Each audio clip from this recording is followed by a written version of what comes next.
De jó, megint énekel. Így volt, igen, átkot szórt rám egy gonosz boszorkány. Már hallottuk? És azóta nem beszél, csak dalolgat a szám. De másokat nem zavarok, így választottam én. Az otthonom a hegyek rejtegén. Csodás, de megkeresni és elvakkol az ember, és szinte félni kezd.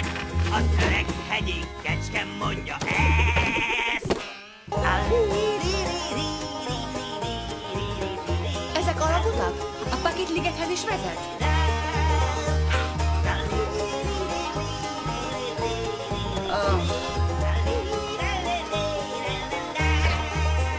Van egy szarvam, ami sört itt a kulcsom lóg egy másikon. Van egy harmadik, amivel a tévét foghatom. Van egy konzervnyitó szarvam is, s ha fésülködnöm kell. Aki kérdez, annak bevallom, hogy jól készültem fel. Segít megkeresni? Készülj fel, ezt sose felejtsd el.